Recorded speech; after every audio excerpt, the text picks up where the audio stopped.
very much Jules Breach, not Guillaume. Apologies for that. You might not be surprised to find out that Nico Cantor has abandoned your Carragher's bar, Jamie, and he's headed back to the Real Madrid bar in New York. Nico, can you hear us? Yes, slightly. From one edge of the city to the other, we're here. And all these people are going absolutely crazy. Of course, Real Madrid ends up winning the Champions League, and New York feels it. These people are going wild. 14 never felt so good.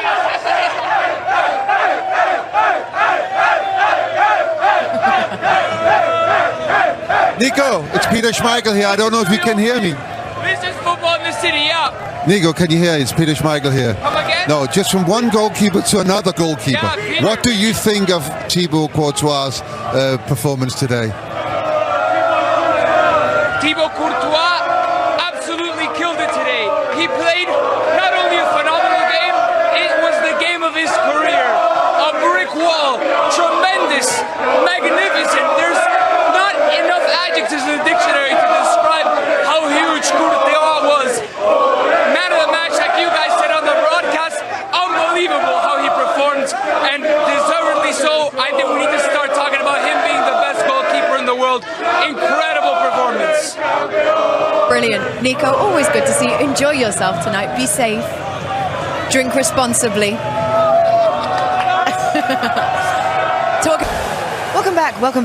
Welcome back, Micah Richards. I'm off the bench, am I?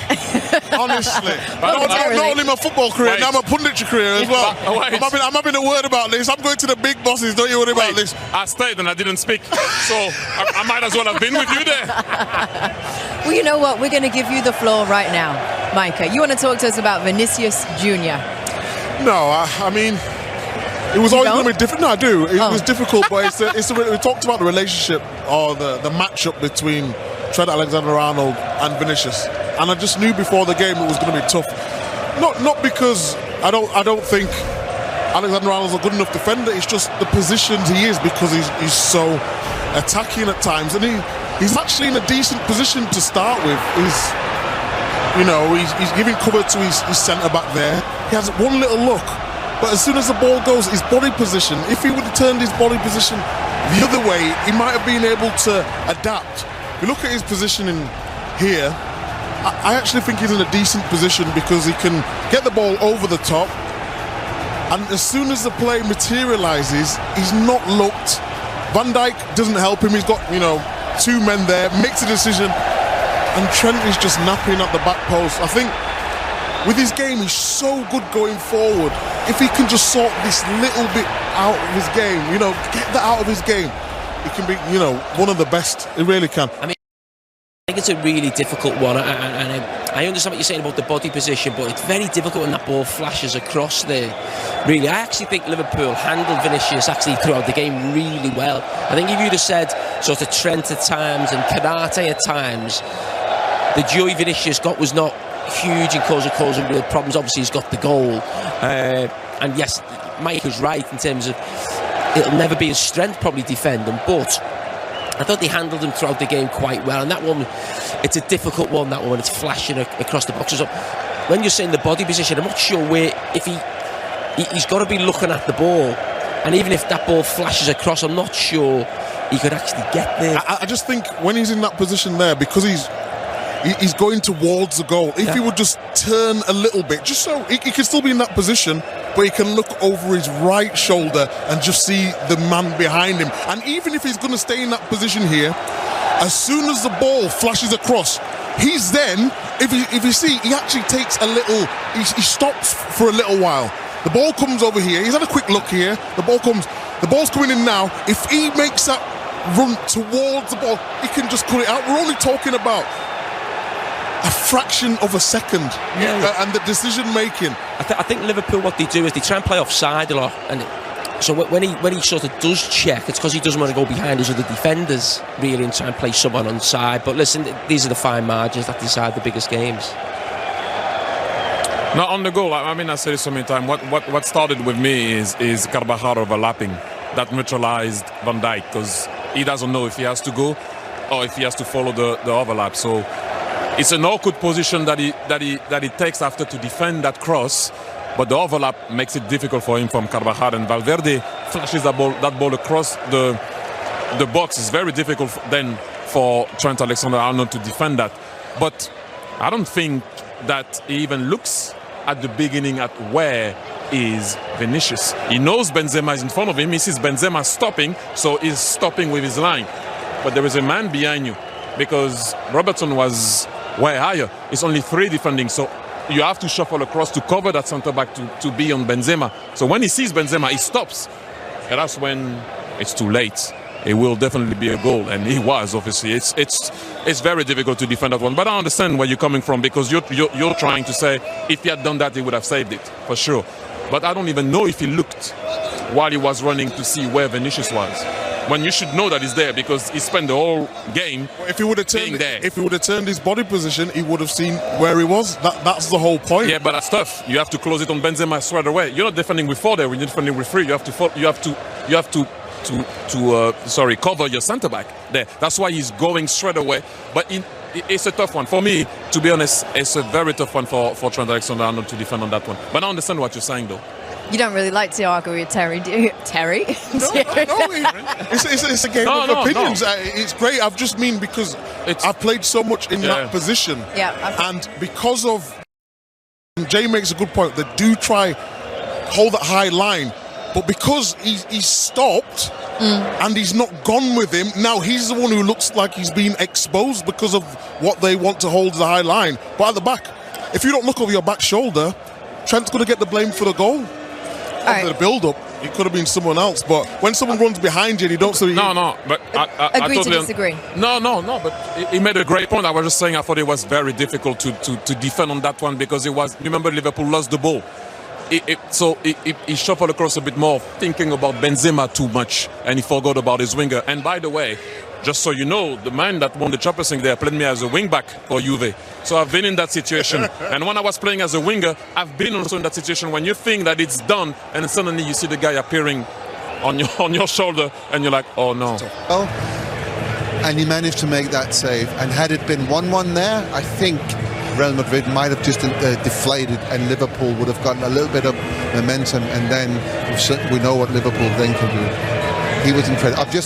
I haven't seen him receive the trophy yet, but I just see on UEFA's website that he has got man of the match. And sometimes you just don't know with UEFA. You know, they could have given it to somebody else, not when you were given it. You always have a fair, but he got it. So he was man of the match officially as well. Oh, it'd be interesting to hear from him, wouldn't it? Let's go over to Guillaume, who was with Thibaut Courtois. Have you bited yet? No, I didn't beat it yet. Just still an unbelievable feeling to have won finally a Champions League. It's incredible. You helped, but a little bit. Yeah, I think today, after that first save on the left, I just felt it was a good day for me, and I've been playing a great season, and to cap it off like this with the last game of the season like this is unbelievable. So you already touched a little bit on how it feels, but give us more. You've got your kids here, your family here. Yeah, indeed. This year everything fell on the right side. All these amazing comebacks. It's a Champions League for the history. And after 8 years ago, I lost the final, and I really wanted to win today.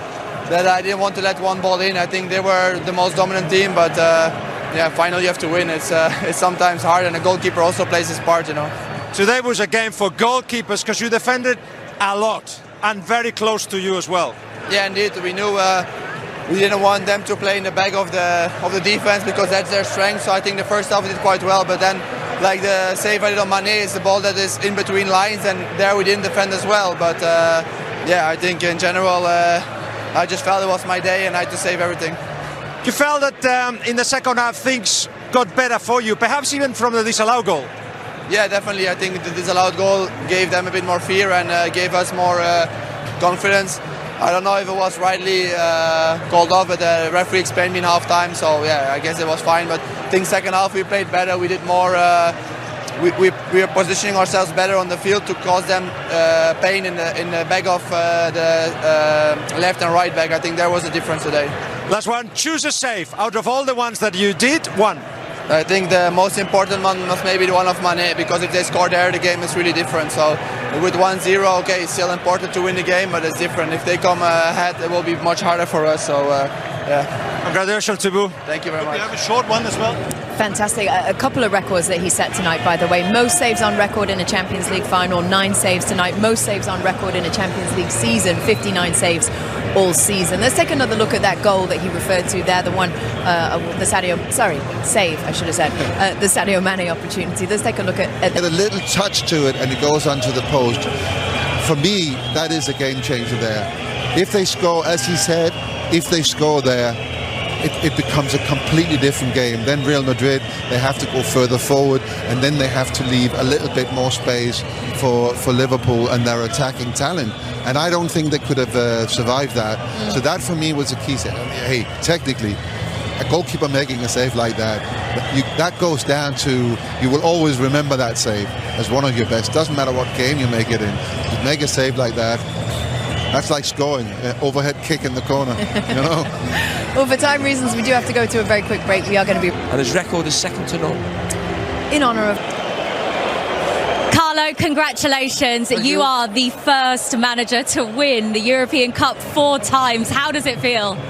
Cannot believe. Really, I cannot believe, but really happy.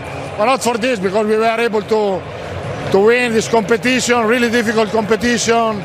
But at the end, we had the energy, the strength, the belief that we could win, we won. I have a fantastic squad, fantastic experienced players, fantastic young players. We have a good mix in the squad, and we were able to reach a great achievement. How important was Thibaut Courtois out there for you tonight? Yeah, Thibaut Courtois was important, of course. He had fantastic saves during the game, was important.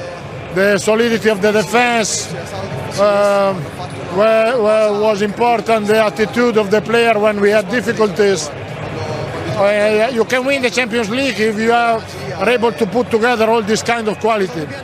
You've had a sensational first season with the club. Did you ever imagine this time last year that you'd do the double? You'd win the Champions League and the league title as well? I told you I cannot believe, but it's true.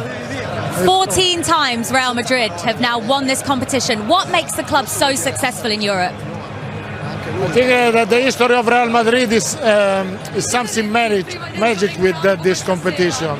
And I think that this history helps us, the quarter-final and the semi-final, to be able to move on, to reach the final, or at the end to win. Congratulations, Carlo. Go and celebrate. Well, we fight for each other, and we made it till the end, and we won, which was unbelievable, like I thought. The mind is so weird, isn't it? Because the disallowed goal changed things around for you. All of a sudden, you feel more confident. Yeah, I think from that disallowed goal, we start believing more, and I think in Liverpool they enter a bit panic. They were not that confident anymore, and from there we build up and we start playing better, and on the end we won, which is most important. Last one, who do you dedicate it to? We dedicate it first to us, to our family, for the whole year that we did. It was amazing, and to all our fans. Yesterday in a press conference I said that when Madrid plays finals they win it, and I'm on the good side of history, and I saw a lot of tweets coming my way of that I will get humbled today, and it was the other way around. I think today I needed to win a final for my career, for all the hard work, to put respect on my name, because I don't think I have enough respect, especially in England. I saw a lot of criticism even after a great season that I was not good enough or whatever. So I'm just really happy and proud of the performance of the team. We stuck through it, and when I needed to be there, I was there for the team. You've beaten PSG, Chelsea, Manchester City, now Liverpool. I mean, it was destined for you this year, wasn't it? Yeah, I think we beat the best clubs of the world.